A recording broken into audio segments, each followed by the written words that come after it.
नमस्कार, हम छी ललित नारायण झा और अपने लोगन देख रहल छी मिथिला मिरर। तो मिथिला मिरर के मोनक बाद के एक नवका अंक में अपने लोगन के बहुत बहुत स्वागत अछि। आ जखन कोनो इतिहास बनै छै तो इतिहास के बनेनिहार जे पहिल व्यक्ति होइ छथि हुनका दीर्घकाल तक स्मरण कयल जाइ छनि और हुनकर नाम जे छै से प्रायः सभक जुबान पर, सभक लफ्ज, सभक मुँह पर जे छै से हुनकर नाम रहैत छनि। तो एहने एकटा इतिहास बनेनिहार आइ हमरा सभक संग छथि। चूँकि मैथिली भाषासँ जे छै से एखन तक 70-75टा व्यक्ति जे छै से संघ लोक सेवा आयोगके परीक्षा उत्तीर्ण केलथि है, लेकिन संभवतः ई पहिल मैथिलानी छथि जे मैथिली भाषा राखि संघ लोक सेवा आयोग 2015 के परीक्षा पास केलथि। तो एहने एकटा व्यक्तित्व रजनी झा जी आइ हमरा सभक संग छथि। तो हमसब रजनी जी से बातचीत करब आ ओहिके बाद जे छै से हिनका से हिनकर मोनक बात जनबै। रजनी जी, मिथिला मिररमे अहाँके बहुत बहुत स्वागत छै। धन्यवाद जी, सबसे पहले अहाँके परिचय हम जानना चाहब कि परिचय की छै अहाँके?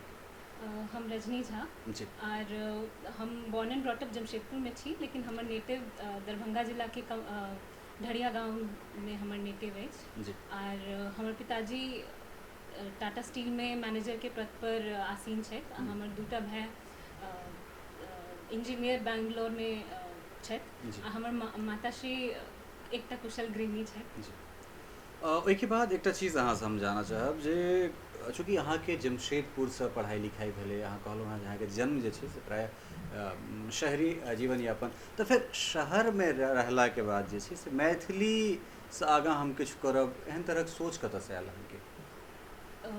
एहन बहुत पहले तो एहन सोच नहीं छला, सोचनेहो नहीं रही, लेकिन जी मैथिली परिवेश में हमर सबके जन्म भेल। जी घर में मैथिली के प्रयोग होते रहल बचपन से लऽ कऽ। जी हमर माँ हमरा हमेशा बचपन से मैथिली बजनाइ सिखेलथि, तऽ से आकर्षण तऽ छलै। लेकिन यूपीएससी में मैथिली लेब से कहियो सोचने नहीं रही, लेकिन समय अनुसार मैथिली लेनाइ, लिटरेचर के प्रति हमर हमेशा से रुचि रहल। जी और मैथिली परिवेश में भेला के वजह से ई एकटा नेचुरल चॉइस छलै हमरा। ठीक छै। तऽ कि एहिमे ई लागल जे अहाँके ई जे सफलता छै तकरा पाबैके शॉर्टकट भऽ सकै छै, या फेर कतहुसँ अन्दरसँ ही अहाँके आवाज आयल जे नहि ई चीज अहाँके भाषा अइ, ओहिसँ अगर बहुत गोटा अगर कऽ रहल छै तऽ फेर अहूँके करबाक चाही की? सर, ई जनरल एकटा सोच होइ छै कि हमरा कोनो भी एग्जाम पास करऽ लेल कोनो एस्पिरेंटके ई होइ छै जे कोनो शॉर्टकट भेटै। हालांकि ओ शॉर्टकट तखन शॉर्टकट नहीं कहल जा सकै छै अगर अहाँके ओ इंटरेस्ट है। कियाकि शॉर्टकट लेबऽमे बहुत बेर हमसब देखै छियै जे एक्सीडेंट्स सेहो होइ छै। बिल्कुल बिल्कुल तऽ मैथिलीके संगे हमर एहन किछु सोच नहीं छलै। सबसँ पहिले नेचुरल चॉइस एहि लेल रहल कियाकि मैथिलीसँ शुरूसँ परिचित रही, तऽ ई भेल जे हम एहिमे बढ़िआँ कऽ सकै छी। नो डाउट बहुत कठिनाइ पर ई सब तऽ आयल, कियाकि हम इंग्लिश मीडियमसँ छी। लेकिन ओहिके बाधाके तऽ अहिना अपन दृढ़ निश्चयसँ आ परिश्रमसँ पार पार कयल जाइ छै। केलहुँ हाँ, हँ। एकटा चीज और हम जानऽ चाहब जे मैथिली राखि कऽ अहाँ यूपीएससी केलहुँ हँ, कतेक मुश्किल छलै? चूँकि एहन तरहक जे छै से बेर बेर हमरा सब लग अबैत रहैए जे पाठ्य पुस्तकके अभाव छै, ओहिके बाद सिलेबस जे केओ गोटा बना रहल छथिन ओहि तरहसँ ओकर प्रकाशन नहि भऽ पाबि रहल छै, या फेर जिनका किनको लग छनि ओ अपने तक रखै छथिन, ओकरा एक्सप्लोर नहीं करऽ चाहै छथिन, या मार्केटमे ओहि चीजके पठाबऽ नहीं चाहै छथिन लोक तक। तऽ कि एहन तरहक कोनो समस्या अहाँके संगे?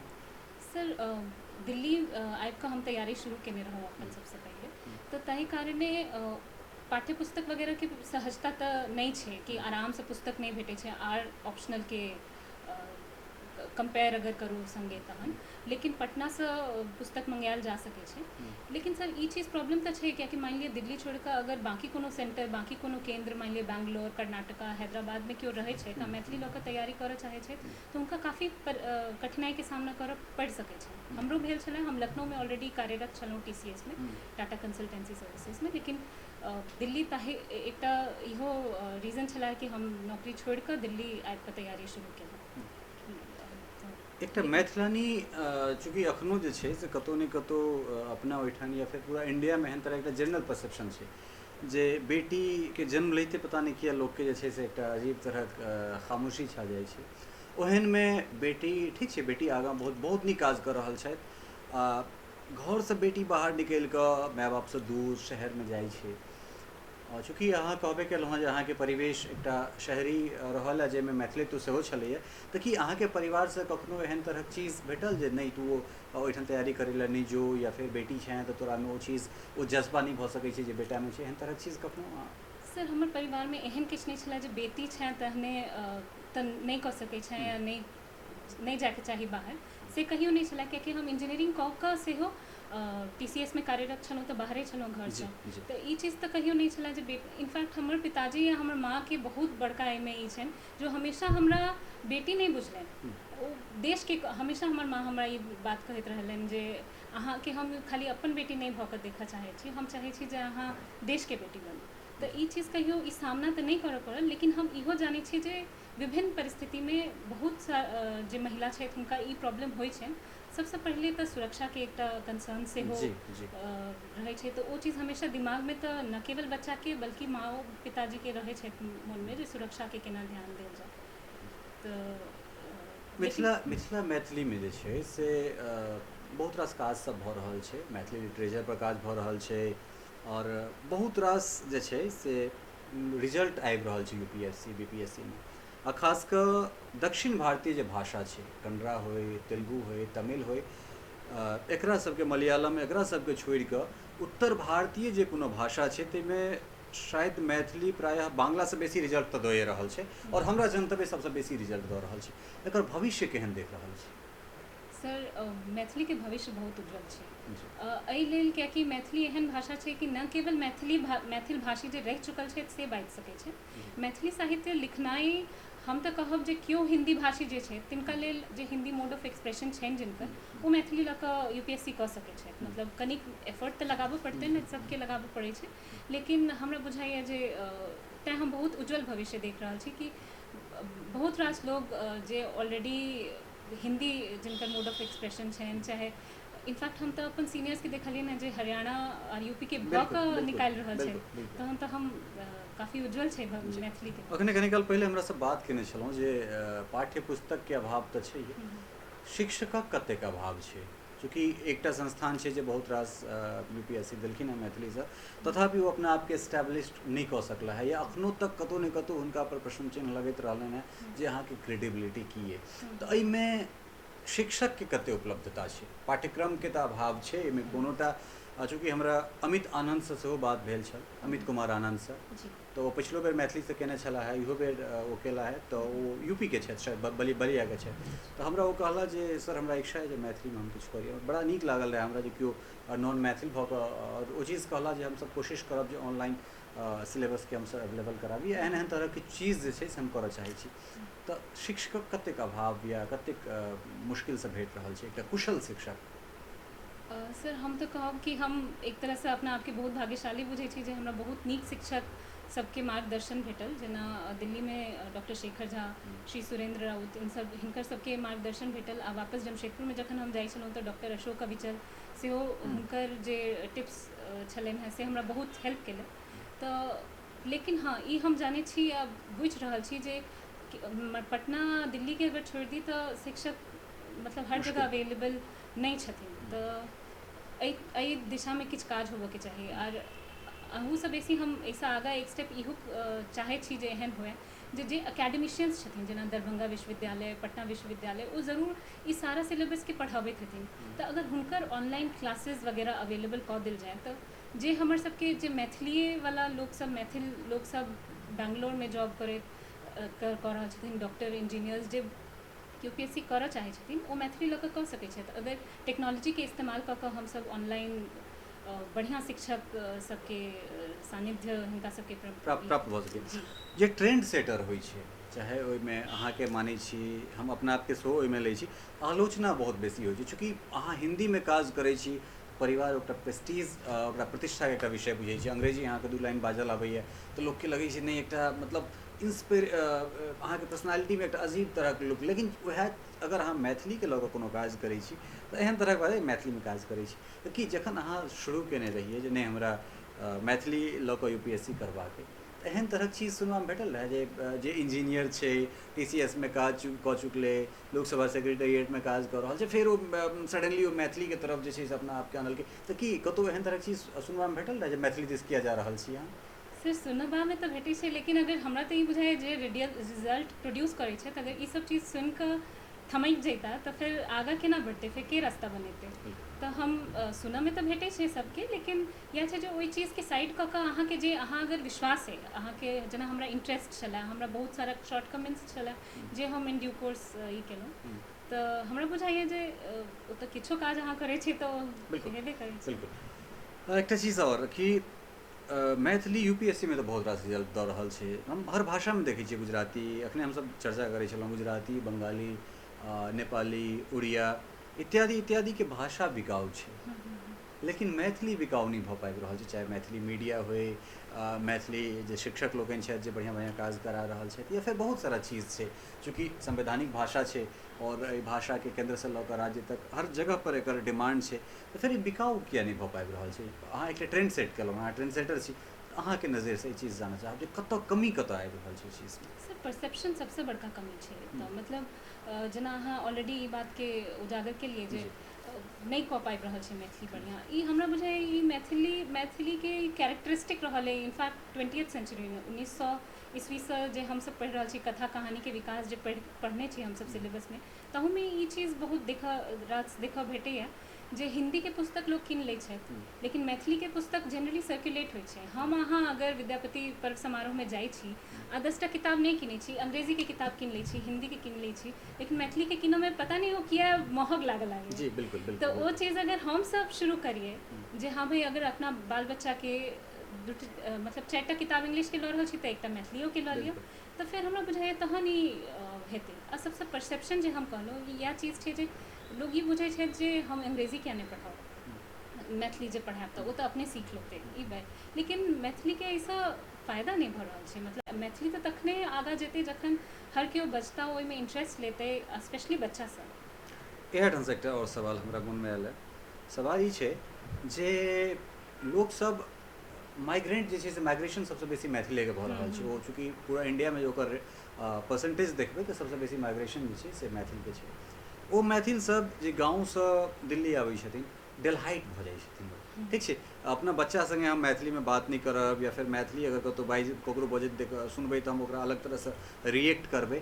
तऽ कि अहाँ जे ककरो से मैथिली बजै छियै, अपना बच्चा के अहाँ मैथिली नहीं बाजऽ देबऽ चाहै छियै, की हुनका लोकनि के कहबै? सर मतलब हम तो एक तरह से अपन उदाहरणे प्रस्तुत करबनि, कियाकि हम कॉन्वेंट एजुकेटेड छी, हम कॉन्वेंट से शिक्षा दीक्षा भेल है, लेकिन हमेशा हमर माताजी ई इनकरेज केलखिन जे अहाँ मैथिली में बाजू। मतलब शुरुआत हम मैथिलीए से केलहुँ। तो और बाद में इनफैक्ट शुरू में तो सबके नहीं नीक लागल हेतै भऽ सकैए, लेकिन बाद में सबके ई चीज़ बहुत अप्रिशिएट केलनि कि केना अहाँ सबके बच्चा अखनो मैथिली में बाजैए। तो हम तो हुनका इएह कहबै जे अगर अपना संस्कृति से प्रेम अछि आ चाहै छी जे ओकरा मतलब सिमटि कऽ नहीं रहै ओ, तो सिखबियौन बच्चा सबके मैथिली। आ ई तऽ इनफैक्ट गांधी जी कहने छथिन जे रीजनल लैंग्वेज में या अपने मातृभाषा में जे शिक्षा अहाँ दै छियै ओ जल्दी बच्चा के अंदर जाइ छै। तो हमरा बुझाइए जे एहि चीज के आगाँ लऽ कऽ एहि सफलता के बाद जे छै, चूँकि अहाँ तऽ सफल भऽ गेलहुँ, बहुत रास आदमी जे छै से एहन इच्छुक छथि जे ओ आबथि, कतौ ने कतौ लैक ऑफ इन्फॉर्मेशन जे छै बहुत रास रहै छै, और गाइड केनिहार सही व्यक्तित्व नहीं केओ ओहि तरह से भेट पबै छथिन। तऽ अगर अहाँ से केओ गोटा गाइड लेबऽ चाहथि, या अहाँ से किछु हुनका अगर चाही जे हमरा एहिठाम दिक्कत भऽ रहल अइ, तऽ कि सहज रूप से अहाँ उपलब्ध भऽ सकै छियनि हमरा मादे, मिथिला मिरर के मादे, या मैथिली में जे केओ गोटा और काज कऽ रहल छथि हुनका मादे? हाँ हाँ बिल्कुल।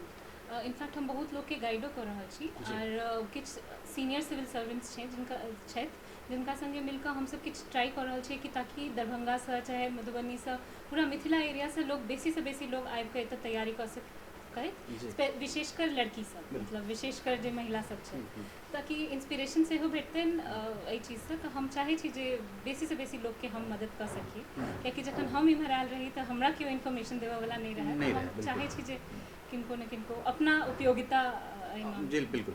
तो केना एकरा मतलब दिल्ली में रहि कऽ करऽ चाहै छी, या फिर मिथिला में जाकऽ जे यूनिवर्सिटी सब छै, खास कऽ बड़का बड़का लाइक मिथिला यूनिवर्सिटी छै, या फिर एहिके बाद हमसब पटना लऽ ली तऽ पटना वुमेन्स कॉलेज छै, तऽ एहि सबमे की हमसब छोट छोट सेमिनार या कोनो एहन कन्वोकेशन एहन तरहक चीज़ के आयोजन कऽ कऽ हमसब करी, या फिर कोन तरह से ई चीज़ कयल जाय जे बेसी कारगर रहे? से सबसे पहले तो किछ न किछ वर्कशॉप या सेमिनार होबऽ के बिल्कुल, चाही बिल्कुल। ताकि एक इंटरेक्शन बन जाए कि हुनको समझ में आवे जे ई हमर सीनियर छै तऽ ई हमरा हेल्प करते से किछ एहन प्लान कर रहल छी अखन तो बहुत नेसेंट स्टेज पर छै तऽ अखन बहुत बड़का रूप किछ नहीं बन कऽ निकललै है लेकिन या तो वर्कशॉप या सेमिनार कतौ से अगर बजायल जाइए तऽ हम सहर्ष आमंत्रण स्वीकार नहीं करबै। एमे हमहूँ सब किछु सोचि रहल छी मिथिला मिरर एहन तरह किछु इनिशिएटिव जे छै किछु इनिशिएटिव लेबऽ जा रहल छै और कोशिश करब जे एहि शुरुआतमे जे छै से यज्ञमे हमहूँ सब आहुति दिए कारण हम सब एकटा माध्यम छियै जे समाजके एक दोसरसँ कम्युनिकेट कऽ सकै छी। एहिमे जखन केओ एक्सपर्ट जाइ छै तऽ लोक कनि बेसी अट्रैक्ट होइ छै ओहि चीजके तरफ आकर्षित होइ छै और हमरा लगैए कि मैथिलीमे जे केओ गोटा जे किछु काज कऽ रहल छथि और अगर बढ़िआँ कऽ रहल छथि तऽ हुनकासँ समाजके सिखबाक चाही और ताहिमे एकटा बढ़िआँ चेहरा अहाँके अइ तऽ ई बढ़िआँ हेतै जे अगर अहाँ ओहि जमीनपर जाय और दिल्लीमे तऽ भए रहल छै दिल्ली हब छै या मेट्रोज जे छै मेट्रोजमे तऽ भए रहल छै तऽ किछु समय निकालि कऽ दरभंगा कहलहुँ हँ अहाँके जन्मभूमि कर्मभूमि अइ ओहिठाम जन्म भेल अहाँके तऽ फेर किया नहि हमसब सालमे 2 दिन 4 दिन किछु एहन समय निकाली या फिर अगर समय नहियो निकलै तऽ गाँव तऽ जाइते छी या गाँव जाइते हैब तऽ वएह समयमे किछु एहन चीजके तैयारी कयल जाय या किछु एहन तरहक काज कयल जाय ताकि ओहिठाम ग्राउंडपर जाकऽ हमरा सब लोकके जी जी। एहिके बाद हम अहाँके व्यक्तिगत आब किछु बातचीत अहाँसँ करब रुचि की अहाँके कोन चीजमे चूँकि अहाँ इंजीनियरिंग केलहुँ हैं ताहिके बाद फेर एम्हर सिविल सर्विस दिस तऽ फेर की पढ़नाइए टा या फेर पढ़ाइके अलावे और किछु सेहो नीक लगैए अहाँके?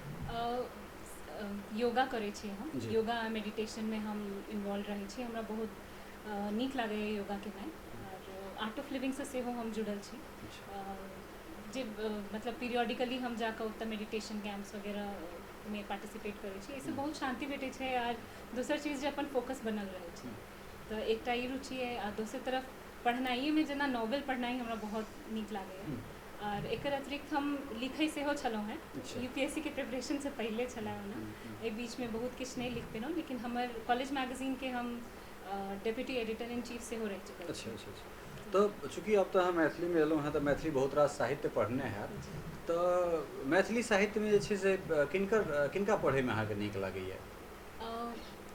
विद्यापतिके नाम तऽ बिल्कुल बिल्कुल सब केओ परिचित हेता ओहिसँ तऽ हुनकर नाम तऽ एक तरहसँ बुझले छै जे बहुत नीक लागैए हुनकर कविता सब पद पढ़ऽमे और जे हुनका अतिरिक्त हमरा वैद्यनाथ मिश्र जे यात्री जी छै हुनकर जे कविता संग्रह चित्रा हमसब पढ़ने छी ओ बहुत हृदयके करीब लागैए बहुत नीक लागैए। कोनो दू पंक्ति याद अइ कोनो बाबाके अगर दू पंक्ति कोनो याद होइ तऽ? नागार्जुन जी नागार्जुन जी एहिमे दू पंक्ति जे हमरा तऽ महिला समस्याके बारेमे बहुत बाजल छथिन बहुत बजने छथिन तऽ हालांकि अन्य लेखक से सब सेहो लिखने छथि लेकिन हिनकर ई पंक्ति हमरा दिमागसँ हटबे नहि करैए कनि नेगेटिव छै पंक्ति लेकिन बहुत सच्चाई छलै ओहि समयमे जे छलै जोरे राक्षस जोरे पुरुषक जाति तोरे मारल हमसब मरि रहल छी किकिया रहल छी कुहरि रहल छी मोल दै छै हमरा तू टका मोल लै छै हमरा तू टका दऽ कऽ की छै बाप भऽ कऽ कका भऽ कऽ एहिना बिल्कुल बिल्कुल एहिना बहुत रास छै जे नेगेटिव छै लेकिन ओ बहुत एहन तरहक बहुत रास पंक्ति छै कि आगि लगो बड़ वज्र खसो धसना धसो कि फटो धरती माँ मिथिला रहि कऽ की करती एहन बहुत रास चीज छै जकरा ओ कुठाराघात केलखिन हैं। टैलेंट के टैप करऽ सेहो कहि रहल छथिन जखन ओ कहै छथिन कते विद्यापति कते उदयन जतऽ भैंस चरा रहल छै तऽ ओहि तरह लेकिन एकटा चीज हमरा और लागैए विद्यापति विद्यापति विद्यापति अनघोल सौंसे होइ छै विद्यापति लेकिन 95% 95% एहन व्यक्ति छथि जिनकासँ विद्यापतिके रचना हुनकर काव्य संग्रह की छनि या हुनकर पोथीके विषयमे हुनकर रचनावलीके विषयमे कुमार संभव मेघदूत ई सब जे छै से प्रायः सबके पता छै लेकिन जखन हमसब विद्यापति जीके बात करै छी विद्यापति झुट्ठेके ढकोसला विद्यापति घरमे फोटो लगा लेलहुँ लेकिन जखन हुनकर रचनाके बात अबै छनि तऽ नहि ओ मेघदूत ककरो पता छै जे कालिदासके जे चीज छनि से तऽ सब जानि रहल छै लेकिन विद्यापतिके नाम अबिते हुनकर की रचना छनि ई ककरो नहि पता छै आखिर किया? सर वो तऽ प्रायः हमरा बुझाइए कियाकि मैथिलीके ओतेक जे विद्यापतिके मैथिलीके मैथिलेतर क्षेत्रमे सेहो प्रसिद्ध केलनि लेकिन वएह आइ मतलब ई के मोहताज बन रहल छै, कियाकि हम सब अपना बच्चा के ओहि तरह से एजुकेट नहीं कऽ पाबि रहल छी। जे विद्यापति के पदावली जे पहले जमाना में ई कहल जाए राजा से लऽ कऽ रंक धरि सबके मुँह पर विद्यमान छलथि है, आइ काल्हि कियाकि हमर सबके सिलेबस में ओहि तरह के नहीं आबि रहल छै। जे जेना मान लिअ अगर हिंदी के सिलेबस बच्चा से पढ़ायल जैते, ओहिमे 3-4 टा विद्यापति के पद डालल जैते तो सबके वो अवेयर होते, लेकिन एहन किछु नहीं, बहुत अवेयर नहीं। हमरा सिर्फ विद्यापति पर्व समारोह के लऽ कऽ माता पिता के लऽ कऽ ई पता चलल, हम हुनकर पद आइ तक नहीं पढ़ने छियै अपन सिलेबस में। चूँकि किछु दिन पहले हमरा एक सम्मान भेटल छल, ओहि कार्यक्रम में हम गेल रही तो बंगला मैथिली के बहुत रास मूर्धन्य साहित्यकार सब छलाह ओहिमे। तो बंगला साहित्य के साहित्यकार कोलकाता साहित्य अकादमी के जे छै से ओ सचिव रहल छलाह राम कुमार मुखोपाध्याय। तो राम कुमार मुखोपाध्याय कहलखिन जे जै पुस्तक सँ रविंद्रनाथ ठाकुर के नॉवेल भेटलनि, ओ पुस्तक के जे प्रारूप या ओकर जे बेस छलै वो विद्यापति तैयार कऽ कऽ गेल छलखिन हैं, नहीं कि रविंद्रनाथ ठाकुर। और बिना विद्यापति के बेस सँ रविंद्रनाथ ठाकुर कहियो नॉवेलिस्ट नहीं भऽ सकै छलथि है, और बिन मैथिली जे छै सर हमसब बांग्ला के परिकल्पना नहीं कऽ सकै छी। तो अगर ई चीज ओहिठाम ओतेक जीव रहल छै तो आखिर मिथिला में किया नहीं? सर अगर सच पूछूँ तो कारण एकर बता पेनाइ कनी अपना आप में रिसर्च के टॉपिक भऽ जाए, लेकिन हमरा बुझाइए कि रादर देन क्रिबिंग अबाउट कि हाँ भाई एहन छै, हमरा सबके मिलकर ई चीज करऽ पड़त। ई चीज छै से हम सब जानि रहल छियै जे ई नहीं मैथिली ओतेक नहीं रूप लऽ पेले जेना बंगला लेलकै अपना आप में, लेकिन अगर नहीं छै तो हमरे सबके काज करऽ के। हम तो इएह बुझै छियै ब्यूरोक्रेट्स के काज के नहीं, तो हम चाहे छी जे किछु करी एहिले की कारण छै से बता हम नहीं पाएब, असमर्थ बुझै छी। बाबा के प्रश्न में से एकटा हमरा और प्रश्न, चूँकि अहाँ महिला छी, प्रायः जतेक महिला के संगे हम बैसै छी इंटरव्यू में, ई प्रश्न हमर एकटा जरूर रहैए अखनो खास कऽ महिला के पूरा अखन चूँकि दुर्गा पूजा के समय छै, हमरा सब देवी पूजा करै छी, लेकिन पहले कहलहुँ हँ जे बेटी के जन्म लेते छै लोक में एकटा मरणासन सन माहौल से भऽ जाइ छै। दोसर बात अखनो समाज जे छै से कतौ ने कतौ महिला के या तो घोघ में देखैत नीक लागै छै या फिर ओकरा बच्चा पैदा कराय के एकटा मशीन मात्र बुझै छै। किया आखिर ई सोच कहिया बदलतै? सर ई हमरा बुझाइए केवल मिथिला में नहीं, ई पूरा भारतवर्ष में भारतवर्ष के बात हम कह रहल छी, पूरा भारत मिथिला में कनी बेसी दिन एही नहि रहलै कि केओ तोड़ा वाला नहीं भेलखिन। हमरा बुझाइए मतलब कनी लेट से ई समस्या के ऊपर ध्यान गेलै लोग के। स्वतंत्रता के पूर्व पश्चातो बहुत सारा जेना देखबै हिंदी के साहित्य किछु आर रूप लेने छै, लेकिन हमर सबके मैथिली साहित्य मेनली महिला समस्या के उजागर करै छै even in 1950s and 60s। तो ई चीज हमेशा से रहलै है। एकरा अगर हम सब समाज बनाबै छियै, अगर हम सब शुरुआत कऽ देबै तहन ई आइ के आइ खत्म भऽ जेतै। अगर दहेज प्रथा बंद भऽ जेतै मिथिला में कम्प्लीटली, जे कि ऑलरेडी हम सब मतलब न्यायिक तौर पर तो बंदे छै, लेकिन असलियत की छै से सब हम सब जानि रहल छी। आइ दिन अगर बंद हो जाए तो बेटी के जन्म पर एतेक बोझ नहीं प्रतीत हेथिन।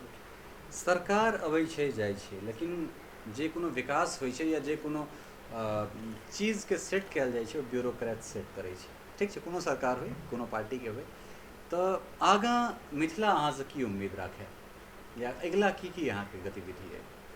सर सबसे पहले तो जेना हम ऑलरेडी मेंशन केलहुँ कि हम चाहि रहल छी कि मिथिला क्षेत्र से या इनफैक्ट पूरा बिहार क्षेत्र से जतेक महिला चाहे छथि यूपीएससी के प्रिपरेशन के लाइन, हुनका कोनो तरह से गाइड केनाइ, मार्गदर्शन देनाइ, ताहि के हिसाब से हम सब काफ़ी लोग मिलकर ये चीज़ कर रहल छी।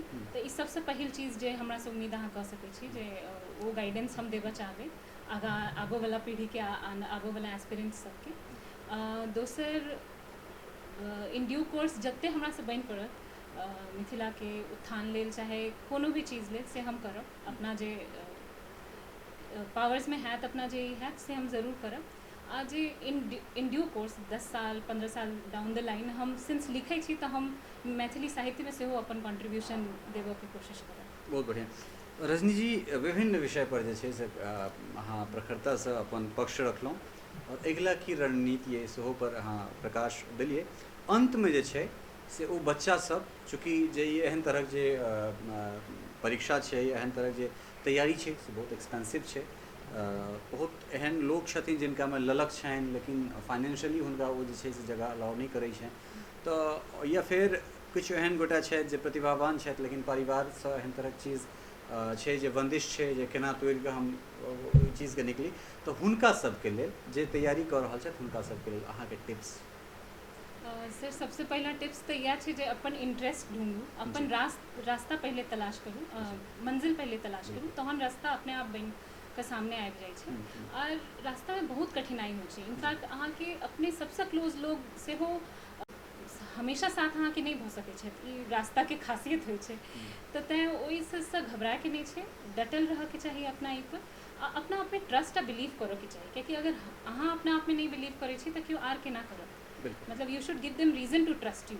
तो ये चीज़ होबे के चाहिए। और हाँ, ये अगर सर ये चीज़ प्रोग्राम के माध्यम से या मिथिला मिरर के माध्यम से हम इनफैक्ट बिहार सरकार के या भारत सरकार के लेल इन्वाइट करबै कि जे फाइनेंशियली कनिक ओतेक नहीं अफोर्ड कर सकै छै, हुनका सब लेल कोनो गवर्नमेंट के कोचिंग सेंटर इधर दिल्ली में या रह खेनाई के एकटा सुविधा हॉस्टल फैसिलिटी वगैरह अवेलेबल करायल जाए, या फिर कोनो प्राइवेट पार्टी अगर चाहे छै तऽ फील्ड में कंट्रीब्यूट करे लेल तो हुनका सामने आबे के चाहिए, आगा आबे के चाहिए।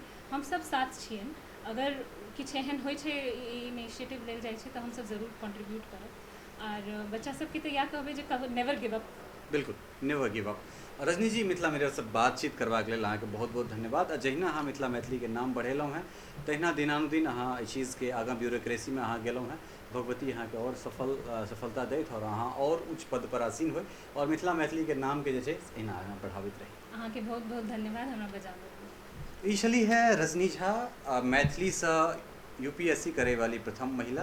आ निश्चित रूप से हमरे सबके नहीं, संपूर्ण मिथिला, संपूर्ण भारतवंशी के जे छै से हिनका से गर्व छनि। आ बहुत रास मिथिला समाज के हिनका से आशा सेहो छनि। आजुक अंक में एतबे। हम मोनक बात में जानलहुँ जे रजनी जी की केना कतऽ शुरुआत केलथि और कतऽ तक की करबाक छनि, विभिन्न विषय पर जे छै अपन प्रखरता से अपन पक्ष रखला। आजुक अंक में एतबे। अगिला अंक में फिर एहने कोनो सिद्धस्त चेहरा के लऽ अपने लोकनिक सोझा आयब। ताधरि के हमरा सहयोगी रवि और सहयोगी आशुतोष पवन झा के संग हम ललित नारायण झा अपने लोकनि से विदा लेब और अगिला अंक में फिर एहने कोनो हस्ती के लऽ अपने लोकनिक सोझा आयब। ताधरि के लेल देखैत रहू, पढ़ैत रहू और सुनैत रहू मिथिला मिरर। एकटा चीज़ और, मिथिला मिरर के जे कार्यक्रम छै ओकरा अहाँ सब सहज रूप से यूट्यूब पर जाकर सब्सक्राइब कर सकै छी। youtube.com/मिथिला मिरर अहाँ मारबै, ओहिठाम वो आबि जेतै। जस्ट एकटा सब्सक्राइब करबै। अहाँ सब जते बेसी से बेसी सब्सक्राइब करबै, हमरा सब अहाँ सभक लेल ओते नीक से नीक कार्यक्रम लऽ कऽ अबैत रहब। धन्यवाद।